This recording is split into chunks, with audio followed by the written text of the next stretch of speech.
I've got 6 mono-orbital decks completely up to date to be 1,000-point legal as of January 2026 with the most recent DBS updates. And these decks are powerhouses. You can totally take these decks I'm going to show you in this video and run them in the upcoming Stoneseeker Society online tournament, or tweak them and put them a little more closer to your play style. I'm going to walk you through quickly each deck, how it showcases each orbital strengths, and whether you're new to the game or getting ready for an upcoming competition, these decks are absolutely wild. Saddle up. Howdy, howdy, I'm American Texan, and I love trading cards, specifically the game Wonders of the First. And in this community, we have a sub-community inside of Skool, that's SKOOL, which is like a hobby learning community platform where we have monthly tournaments now online inside of Tabletop Simulator. So if you know how to play Wonders of the First and you want to get your foot into the competitive scene, it's more casual competitive. It's a great way to learn and meet new people and play the game we love. Then the Stoneseeker Society is a great place for you to do that. And next month, February 2026, we have a Mono-Orbital tournament, which means the decks that you bring for this online tournament are only going to be able to be from one orbital. And let me tell you, after playing Wonders for a year, it's been kind of tough to go back to single orbital decks. So I built, in preparation for this tournament, 6 mono-orbital decks, one from each orbital inside of Wonders of the First. And these decks are absolutely cracked. And I follow the same deck building guidelines that I personally follow that has gotten me into several finals in multiple in-person and online tournaments. And I'm going to go ahead and just make them available. At the time that I publish this video, they will be in the public Codex deck list. So all you have to do is search AT Mono and you'll see all my decks, whether you search them now or in the future, whenever you watch this. Inside the Wonders Codex, just search AT Mono and you will see the decks that I built for you today. And again, you can take these decks and run with them. I've already tested almost every single one of them. In fact, I just made some final updates today. But then also, you can make your own tweaks to them. Right now, you can't copy, paste, and make your own tweaks, but you can make your own deck, follow the cards that I put in there, and then replace some of your own. The deck guidelines that I personally follow is to make sure that every deck has an energy source beyond just like a land. Make sure that you have card draw, and make sure that you have destruction, and make sure that you have some bombs, meaning you have some high power wonders, some wonders or spells that totally change the landscape of the board. One action, one card, totally flip the table, so to speak. So I'm going to quickly go through. I would love to spend several hours with this, going through every deck like I already have, building the decks. But I'm going to do a quick rundown of what every deck should do. There are notes inside of the deck so you can see exactly kind of how the deck is supposed to work. And you can go into the Codex and just simply copy the TTS code, upload it into Tabletop Simulator, and go ahead and try out the deck for yourself. And if you don't know how to use Tabletop Simulator to play Wonders of the First, I have a full rundown, recap, walkthrough video in the description, as well as I'll try to see if I can put it in the comments. But let's go over to the Codex and let's take a look at these decks. We're going to start with Boundless. And again, here it is, the title I call this deck, Play It, I Dare You. And the deck is all about banishing what you can and just nullifying what you can't. Now, this is again Boundless. Now, one of the things that I personally like as a guideline is to have 17 lands at least, 16 at the lowest, 20 at the highest. But if you were to run 17 lands, you're basically running every land in an orbital. I think every orbital you can have 17 lands just of that orbital in this single existence set that we have. For some of these, or I think for all of these, I'm running a little bit less. We are not relying so much on the link. We're really relying on what the lands can do for you.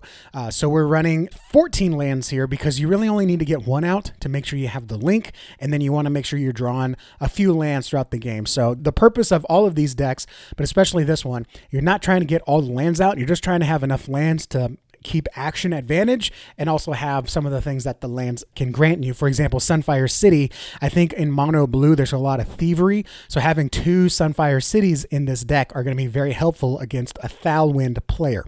Now this one is utilizing spells and wonders to do 3 things. 1, you want to banish cards that are problematic. 2, you want to nullify cards that you can't banish, or maybe you don't have the card to banish, but you can at least deal with it in the moment. And then 3, utilizing banishment for both Starbound Colossus. If you just have 6 wonders in banishment, Starbound is a 3 cost, 2 with Orbital Link. 15 power wonder. That's enough to just take a realm by itself. And we're running 3 of them. We've also got Pastel Bloomdrake. So if you overdraw your hand, gives you something to discard. You can cast out yourself and see if you can hit that Bloomdrake and put it in banishment. And then that will obviously come out on the board. We've got Noctarum. If you're playing an Umbrathene deck that's going to be using a lot of Reanimate, then you can Noctarum and get rid of their Abyss, or at least the problematic wonders in their Abyss, which helps pump your Starbound Colossus. We're running both Siriuses. Now with the recent DBS update, 2 Siriuses now cost you 100. But trust me, in this deck, they are worth it because you're going to be putting out a lot of smaller wonders at the beginning of the game. Once you put out Sirius, you can hit now Nexar Voidchild, which is a way that you can nullify something that's in the realm. Now, it is only for the round, but on arrival, you get 1 energy for every nullified wonder in all realms. So if you get Sirius out, nullify 3 or 4 of their wonders, then you put Nexar, nullify another 1 or 2 wonders, you're getting 5 or 6 energy. You're basically getting this card for free, which is then going to allow you to play something else. You could drop an Ethereal Enigmist. Now, this was a real powerhouse in my vanilla Swirl deck. Many times I would put Ethereal Enigmist in a realm by itself in round 3 or 4, and the opponent would just give it up. 7 power in 1 realm with 1 card is a wild swing. And then guess what? You'd put out Sirius turn 3, Nexar turn 4, get your energy back. You can play Ethereal in realm 1, then you could play Quadratusk in another realm, or you could play a spell. This, when you get Sirius plus Nexar, it's a wild combination. We've got Nexus to deal with problematic items on the board. Crystal Silk is a great catch-all. I've really come to enjoy using Crystal Silk. We do have both Galactic Sovereign Thrones, which again is using the nullification, as well as Starburst Mallet. But I like Crystallis Spider because it is a wonder. It is 5 power on a board, which can contest realms on their own towards the end of the game. A lot of people are focusing on those early realms. And then we've got several spells you can banish with Divine Breach. This is another great follow-up with Nexar. So play Nexar to deal with a problematic card, get the energy back, and then banish another card the next realm, in a realm over or whatever. And then we've got God's Eye Release. Now, you could potentially play Nexar in a realm, get the energy back, and still have enough for God's Eye Release. It will banish Nexar, but remember, we don't mind too much banishing our own stuff because that's just going to pump up Starbound Colossus. So you're trading 1, you get the value out of Nexar, but then you're trading 1 power for the banishment, which is totally fine because you're probably getting rid of a bunch of their stuff. Now, these decks I also made with it in mind that we're going into a Mono-Orbital tournament. So a lot of this is in here that I may not include in a competitive deck. For example, in a basic competitive deck, I'm a little cold on Ethereum, the Space Lich, but in this Mono-Orbital competition tournament that we're about to have, I think we're going to run into several token decks, especially when it comes to Umbrathene and Solfera. I think there's going to be some token decks there. So I am putting Eternatum in this deck. So that is, play it, I dare you. The whole idea of this deck is to banish the problematic cards and nullify the ones that you can't banish. At the end of the game, God's Eye Release, and then take with Starbound or whatever's left, Pastel Bloomdrake, you can just attack and fly around. This is a very flexible deck. If I ran one deck, this is in the running. The other deck I'll tell you that's in the running that me personally with my play style, I would use. Next, we've got a deck here for Heliosynth. And again, AT Mono Heliosynth. So just search AT Mono, this will show up. I call this deck Stick and Move. And the idea here is to drain your opponent and then capitalize on your own big energy. We're running 15 lands here, and you'll notice we are running Mount of Helios and Tau Mecha. When you see the wonders we're running, it's not a complete faith deck, but we want to run these because A, we want more than 12 lands, and B, the faith cards that we are running can utilize this faith that's being generated from the lands tremendously. Now, this deck is using 2 Ethos Relics and 2 Luminous Scarabs. Ethos Relic is going to help drain your opponent's energy, and it's going to help you with the card draw. Luminous Scarab, you may get it out early. You could do something like a turn 1 land and then Sister Azera and then tap it for 3 faith. If that land was a Tau Mecha outskirts, you now have 5 faith, and you can play a turn 1 Lumina and then potentially attack as well. That's the ideal start with this deck, or one of the ideal starts with this deck. I also wanted to put these both in here to show you that just because cards go extremely high on DBS Ethos Relic is 90 each, so these two cards are 180, and then Luminous Scarab is 80 each, so these two cards are 160. And then what's 190 plus 160? Someone, or 180 plus 160? Someone do the math and let me know in the comments. Just because these cards are super high in DBS does not mean they're not playable. I just fit 4 out of 5 of these in a 1,000-point deck. We've got, so nullification here, you do have to be aware though, since we aren't able to run Keeper of Beauty, you do have to be aware of how much you're drawing into things that you are potentially going to deck yourself. I'll show you how I would prevent that in this deck. But we've also got High Inquisitor Epsilon Tolaris. He is a tap action, but he is 3 costs, so you can get him out early, and just at worst case, he becomes a target for removal, and that's fine because we want him to be a target for removal, not one of your other big cards. But tap action, put a null counter on target wonder, so he's great at taking out problematic ability cards or wonders. And then you can spend 3 faith, discard a card, and then untap it. So this potentially gives you a lot of nullification. It does cost you an action, but it can help you deal with those abilities, as well as give you an option if you need to nullify something else. You don't have to draw into that nullification card. Just discard, untap High Inquisitor Epsilon, and you're good to nullify again. Then we've got 2 Mecha Lion. This is here mainly for those Petraia decks, especially the one I'm about to show you. This one is great because I prefer Mecha Lion as a mid-game move. You're tapping your lands, you're getting all your value out of your lands, and then boom, you drop Mecha Lion when they've got 4 untapped lands, you don't have any. Maybe they're running tap-free wonders. There's a lot of great ones in Umbrathene. So Mecha Lion's a really good drop. I really like that card. Circuitous Q7's just there for versatility if there's some problem wonders you're afraid of attacking. Carbon X7's a great card because we've got some great items. Onglopod is here because I think when you're going against Boundless and Thalwind, you're going to be seeing a lot of spells. I think Umbrathene might be running a lot of spells too. So I'm a little cooler on Onglopod for tournament play, but in this one, I think it's going to come in clutch. We're also running Sandura. If you're running a Helio-only deck, Sandura is a must-have. Tap-free, non-Heliosynth wonders attacking get -10, which means your wonders are not affected. All their wonders get -10 when they attack. Absolute bomb of a card. Then we've got Zerastratos. This is one, if you're going to swap one out, I would look at her first, just because items can be a little tricky to play with and manage your actions with. But if someone drops a moth and nullifies one of your items, or does something else to one of your items, you can move it out of the lane. Maybe you Lamp of Luferia your own lane. You can move an item out of there that's no longer being used because the wonder is nullified. So you can just come in clutch, but she's very situational. So I would look at removing her if you're going to sub out one card. Sequestering Presence is a great card. Now it is 2 cost with the link, 2 power, but on defense, attacking enemy in this realm gets -2. This is a sleeper card against token decks, because a lot of token decks are going to be running a lot of tokens at 1 or 2 power, and those tokens, when they attack and this thing's on defense, that they're 0 power or they die. So this is a fun card that I like to play that not a lot of people really understand, and usually they'll attack in a realm and accidentally kill their stuff, and that's a learning lesson for them. And in a tournament play, let them make that mistake.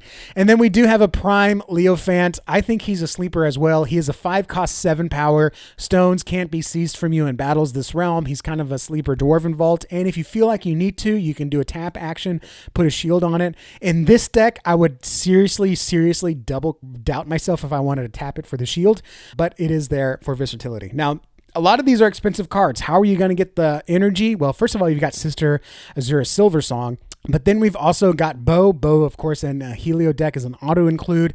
Whenever you attack, draw 2 cards, gain 1 energy, and put 2 -1 counters. If you combine this with Lumina, then with an Ethos on the board, you're drawing 3 cards. They're losing an energy. You're gaining an energy. They're getting -2 counters, and you're nullifying one of their lands. Absolute wild of a card. And then what makes it absolutely more cracked, to quote Honest AF, and it comes in with a shield? How ridiculous is this card? We are running Lamp of Luferia. Some of these cards we may not need. For example, Mecha Lion, we may not need his ability, or Sister Azura. Once we use their ability, they're used up. We don't need them anymore. Even Carbon X7 Forge, once we play them, we don't need them anymore. So Lamp is a great option for those lanes. And then we've got Solaris Stormcaster, another removal option if something's giving you problems. This basically doubles the power of your wonders, because if you have a 5 power wonder, when it attacks, a wonder on the other side of the board gets -5. So if it doesn't die, it at least gets -5. And then we've got V8 Wanderer. This is part of the stick and move part of the combo. So maybe you drop Lamp into a lane, but you're not ready to let go of Zera or Sequestering Presence. Well, you can use V8 Wanderer to move it. And by the way, if you have an equipped Wonder, when you move that Wonder, you can move the equipment with it as well. So this helps you be very versatile, very diverse in the realms that you're choosing. And you can attack, leave a realm, and make them waste an action to drop a Wonder in that realm, and then to try to attack again. But on the next round, you can just move another Wonder around there. It's a very hard card to actually play around, and if you're a good player with a lot of practice, V8 Wanderer can win you a lot of games. Then we've got Gleaming Power Cell for energy gain, and Great Core of Alderac. This is another one you could probably substitute out because it is expensive, but you're going to get extra card draw in case you don't get your Ethos Relic out on the board, and you get double your energy. That's going to help you play these huge cards. And let me tell you, turn 6 Sandura, even then, can really hamper what your opponent does. So you can go into round 7 with a stronger position. And then as far as spells, we've got some destruction here. Commune with Technology, because we are running several equipments. I love that card. Another way to double your energy. And then for dealing with problem cards, we've got Sirocco Blast. Couldn't fit 2 in this deck. And then we've got Static Shock, which is a great turn 7 play. Wonder, when Wonders attack, they get -2. This combined with, what's the other card? Sequestering Presence, makes every card -4 essentially when they attack in that realm. You could just cover 3 realms with Sequestering Presences and then Static Shock, and it's going to be very hard for your opponent to take stones back after you've already seized them. But you do have to seize them first, so that's the trick. So this is Stick and Move, my Heliosynth deck. All right, I want to move a little bit faster here because I feel like this video is going to be an hour. And now we've got the Mono Petraia deck. I call it Elves and Tigers and Bears. Oh my. This is the other deck. If I had to choose, this would probably be one of the ones that I run. If not Boundless, I'm running this one. This is using all of the elves for the action economy and the land value. It is using Scouting Barnail in combination with Quiet Creek. So if you have a Quiet Creek out with the Kingdom ability, Scouting Barnail comes in as a 4 power. If you have 2 Quiet Creeks out, it comes up to 8 power because it's going to come in with a counter, and then Scouting Barnail gets another 2 counters, so it really goes up high. Then you play a Go Lad, it gets more counters, it just gets out of hand real quick. It's a super cheap cost, one cost, no cost with the link that can really grow over time. Then we're running Carionis Moth for the item, not removal, but at least it nullifies. In fact, this is one of my favorite cards for dealing with Bow, because Bow has the shield counter, so you can't destroy it in 1 card. So Carionis Moth is a great example for that. And then we've got Commanding Croak just to go find some lands. Petraia likes to run a lot of lands. We're only doing 15, but Commanding Croak will help you find them. And then we've got Eye of Petraia, just a great value there because you're going to get 7 or 8 lands. Your opponent's going to get 7 or 8 lands. So this is going to be a 16 power card for 3 cost. Hello. And then we've got the Bears. We're running, actually, I think we're just running, no, we are running both Bears. We got Galen Mosspaw. He's a sleeper. Anytime your opponent has 2 untapped lands, I would go ahead and slam Galen Mosspaw there in that realm because that takes away those actions. You spent 1 action and they lost 2 actions. And then we are running Iron Sharpeye because we have a few lower value cards here, lower power cards. So he's going to help pump them up, or he can pump himself up and possibly take the first stone in round 1. And then we've got the cats. We've got Link's Paw Song. He's just a free, in this deck, he's a free 2 power. He comes in with extra counters with Quiet Creek. We're running Razia, just great power on his own. Also sleeper, great removal. And then we are running Tony, Fortune Hunter, Thick Fur. He's essentially 2 free actions because he comes in attuned, so he doesn't cost an action to play, and he helps put a land in play. This is a great, I would save Tony for round 7 because he can really swing the economy in your favor. But if you need a land and you want to get some early advantage, you can definitely use him for there.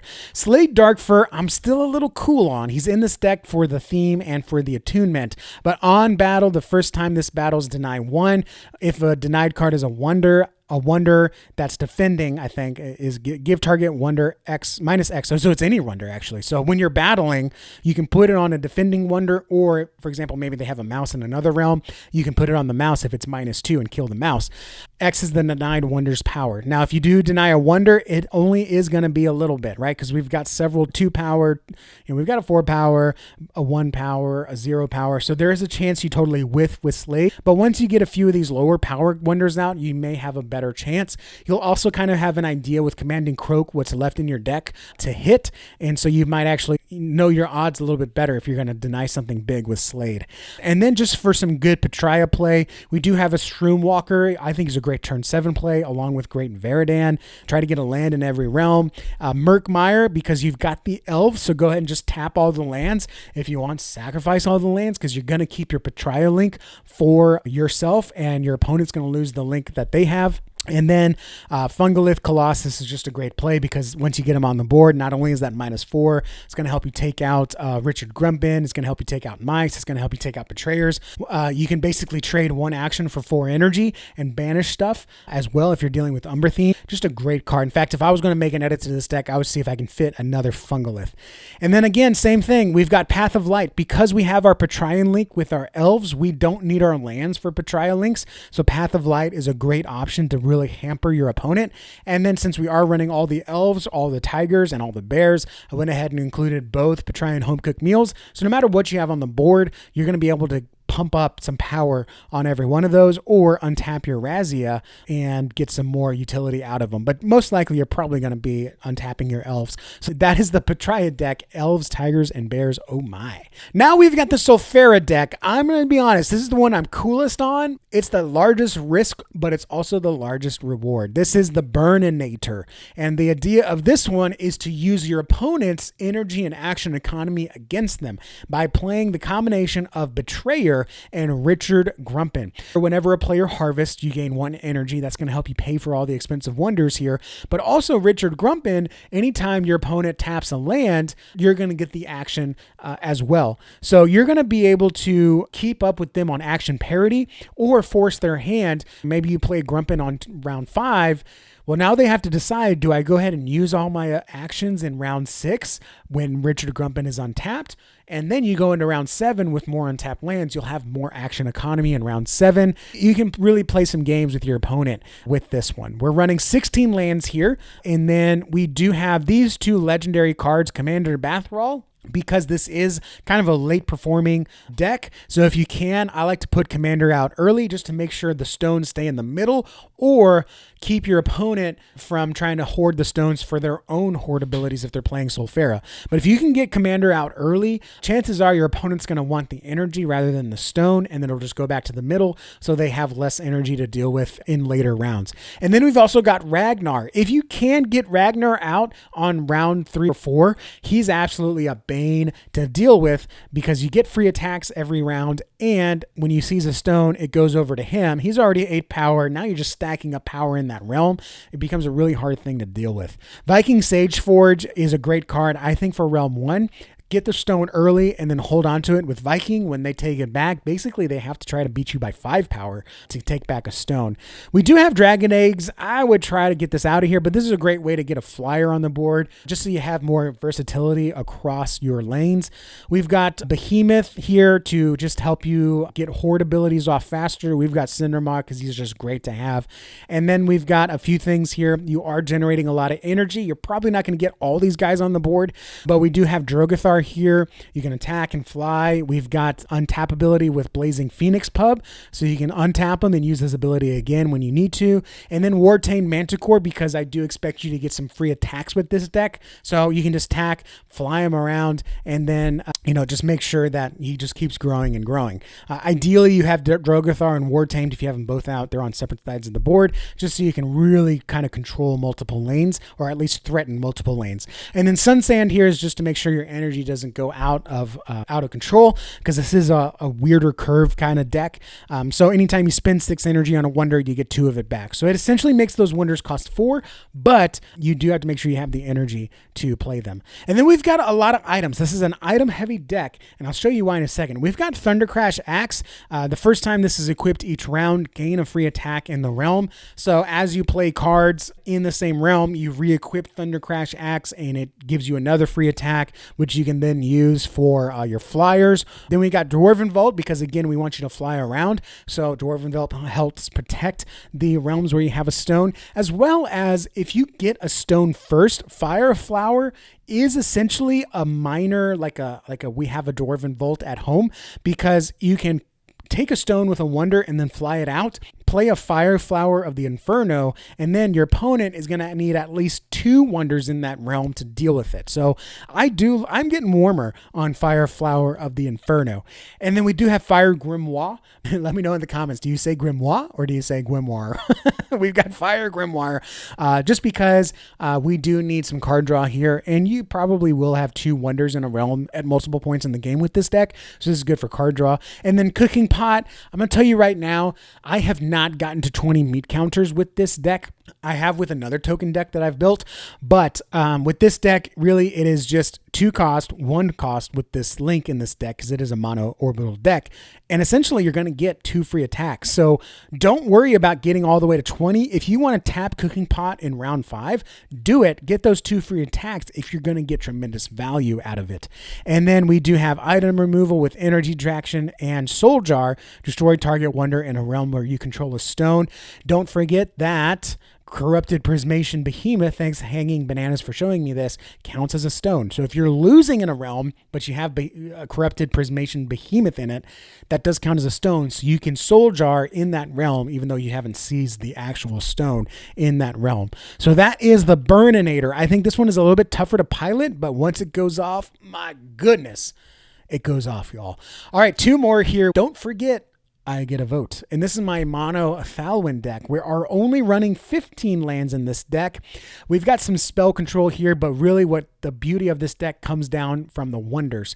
We are running all the mice here, so we do have lots of opportunities to gain lots of energy here. We are running Koi Scale because all you have to do is put 2 in one realm and your opponent needs over 8 power to take that realm. So Koi Scale is a great early play, but also later in the game, just drop 2 Koi Scales in a realm and you're probably going to control that realm. Not only that, you can portal it around to help you protect stones that you already have, maybe where you're at more power parity.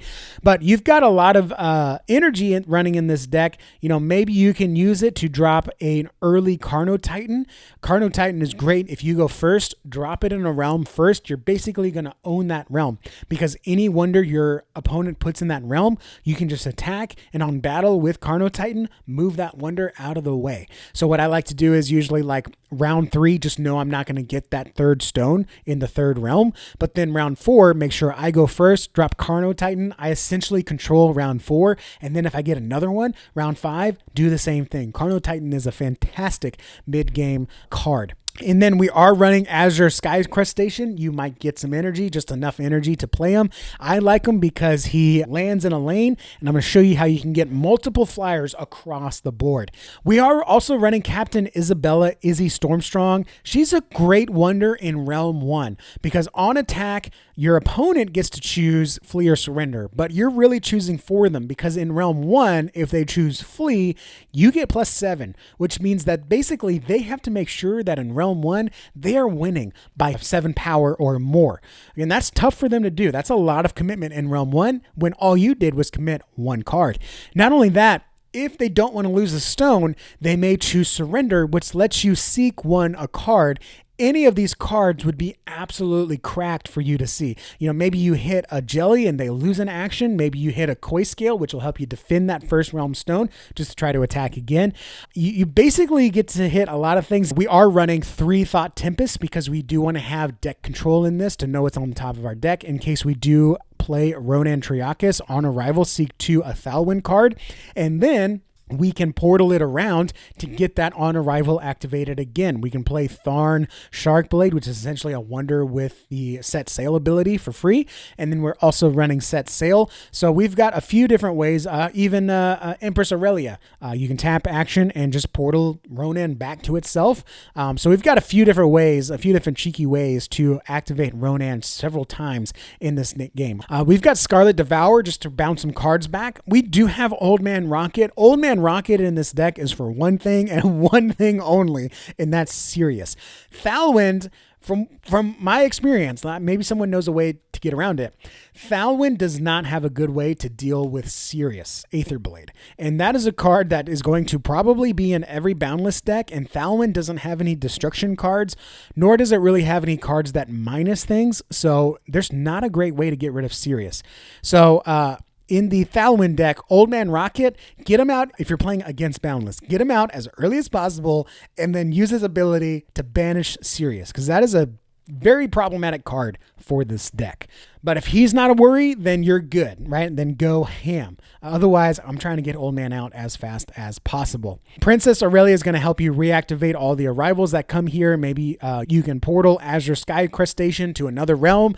You can set sail Azure Crest Station and get 18 power in realm 1. It's a lot of fun to do. We do have Hush in the Void just for some extra card draw in addition to the mouse, as well as in round 7, this becomes a problematic card because essentially you're stealing an action from them. Unless they're playing a vanilla card or something with really high power they don't mind being nullified, Hush in the Void is a very problematic card. We also have Arcane Grasp for item control, and this one, let me tell you, this one's kind of cheeky here. Remember when I said Carno Titan, just play it by itself in a realm and your opponent's not going to bother taking a stone in that realm? You don't have to attack to get that stone, because at the end of the game, you can play Courageous Heart Emblem for free.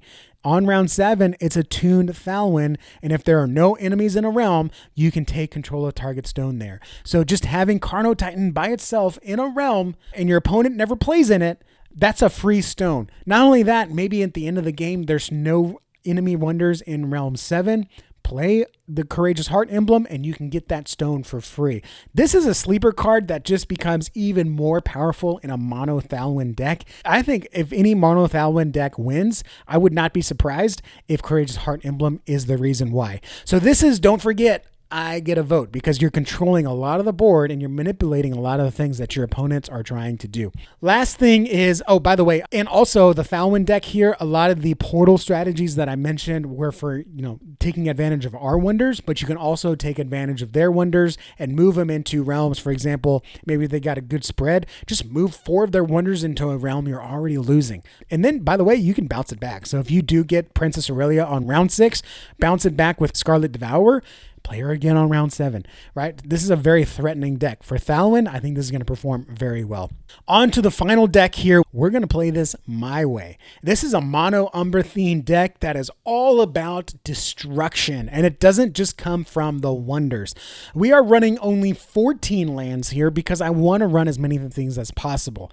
Again, Sirius can be a problem. There are more ways to deal with it, but also Galactic Sovereign Throne is a huge problem for this deck, because the only item removal that Umbrathene has is Baron the Unstable, and Galactic Sovereign Throne nullifies Baron. So there's no great way to get rid of Galactic Sovereign Throne with this deck. The best way is actually with Power of 3. So if you're playing against Boundless, Power of 3 can help you get rid of Galactic Sovereign Throne, and that helps you really get control of this game. So in this one, we got a lot of destruction. Again, with these mono decks, as you've seen with the Petraia deck, there's going to be a lot of through lines as far as classes. So End of Bloodline is a great card to just get rid of like 10 cards at once, or even just 5 cards at once, all the elves. That's a huge problematic card.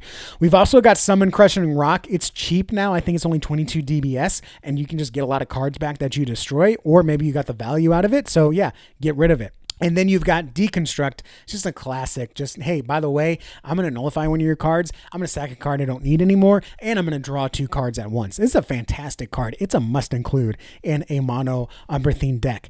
All right, we've got Flying Scuzzer, just good removal. Play it for 1 cost. You've got a lot of cards in your Abyss. Kill something on the board. We've got Gorash. Bring something back, whether you play it or bring it back from the Abyss.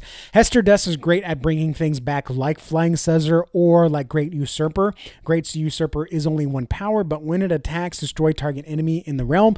This has the same effect as Carno Titan. Put it in a realm by itself, and it can control that realm all on its own. If someone destroys it, you can bring it back with Hester Dust, because you can bring back anything that costs 3 or less.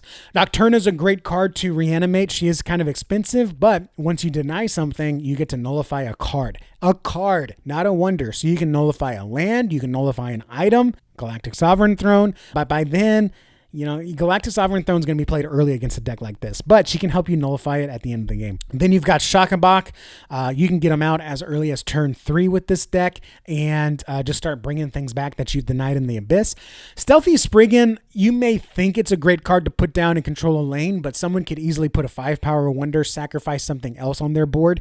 It is when a wonder arrives in this realm, you have to sacrifice a wonder, and that's any wonder. So it could be a card in a realm that they're losing. So just be aware of that. But Stealthy Spriggan's a great card that can help you get control of, hey, if you're going to play in this lane, you got to sacrifice something. It's a great realm 1 card. Great Usurper, we already talked about. Baron Balthor's in here. He's a little cheap DBS. He's also returnable with Witch Warden. So by the way, if you have Witch Warden and you can bring him back with Witch Warden, that means you have at least 12 power on Baron. It's a great thing. But also, like Eye of Petraia, it's 3 cost and it just grows over time. So I really like Baron Balthorn. Dealmaker is in here because it's just good value here. No cost in this deck, and it's going to give you 6 power on the board. It's a great reanimate target as well. We've also got Divine Bloodbearer. I prefer this over Giant Gura Beast, even though we're only running 1 because you only can run 1. It's a great card to discard. It's a great card to deny. But worst case, if you're at the end of the game, you're going to be glad you have a 4-cost 13 power and not an 8-cost 13 power like Giant Gura is. And if you need to, you can discard your hand. I haven't really seen much of a use for that just yet. And then since this is mono, right, we've got Raoul Lightman. So when you play him, you're going to want to give your Umbrathene wonders +2 and all others get -1. All your wonders are only going to get +2. And unless you're playing an Umbrathene, all of their wonders are always going to get -1. So it's a great card there. And then we've got Death Marcher Knight. I was speaking with someone and I said, hey, Death Marcher is not a defensive card. You don't put it down to nullify one of your opponent cards. This is a card you put down to control in a lane all by itself. Not only does that give you 9 power in that realm, but if you put it down at the beginning of the turn, your opponents may not want to put something in there because not only do they have to beat 9 power, they have to do it without an ability, because once they play their wonder, it's back to you. You just battle and nullify it. So if it is getting power from something else, it's going to get nullified, right? So it has to be a very big Scouting Barnail, or it has to be a very big card that's just huge power on its own, which I don't think you'll see in this competition. We've got Blackthorn Banshee for card draw. You're probably going to end up with 3 wonders in your Abyss by round 3. So above that, you're just going to start drawing extra cards every round. And then we've got Keeper of Jury Skulls. This is a great card. If you deny it, it comes on the board for free. But also, by itself, it's probably going to become a 10 or 11 power for 2 costs. So I always think about Keeper tapping, bump up itself. But if you need to, you can bump up something else. But that's a great thing to try to bait you to do. So I always like to play it. Keeper's going to tap free and bump himself up. I like to put him in realm 1 because it just plays more mind games with your opponent. Are they going to pump up Keeper himself? Or are they going to, what are they going to do? Are they going to try to take something else? It's a great mind game card. And then we do have Wretched Mirror. I think this is a sleeper. I think not a lot of people run this, but in this deck, it costs 1 and it's just going to slow your opponent down. And I like to play this at the start of a round because it makes your opponent use an action. Or if you're playing someone that's more experienced, maybe you notice they're getting down in actions. They have 1 action and 8 energy. They're about to do something huge. So go ahead and put a mirror down, and then hopefully they got to use that action and then tap a land. Maybe you can put another mirror down. It just lets you do a lot of things to try to out-manipulate your opponent. And then Reforged Summoning Platform. That's how you get all these big boys out. That's how you get out Nocturna early. That's how you get out Gorash early. That's how you get Shakabak a little bit early. You can get all these big power, big cost creatures out even earlier. Even Death Marcher is a great one to bring back with Reforged Summoning Platform. I like to save 2 of them in hand and play them both in round 7 to really swing the board, but you have to be very careful with your actions. So that is my Umbrathene deck. We're going to play this my way. All right, so when I publish this video, I will make these decks public. I will also put in any other notes that I may think in here. I'll put in here as well down below a link to the school group so you can sign up for the group and then join the tournament. It is a cash entry tournament because it is a cash prize tournament, but it's going to be unlimited signups. So the cash prize pool is only going to grow, and you can absolutely take any one of these decks, run them as is, or make your own tweaks to make them even better, fit your play style. I am very excited to see what people do in these decks. Let me know down below which deck you're most excited for, what changes you would make, and thank you guys for watching. Like and subscribe for more Wonders of the First and trading card content, and I'll see y'all in the next video. Adios.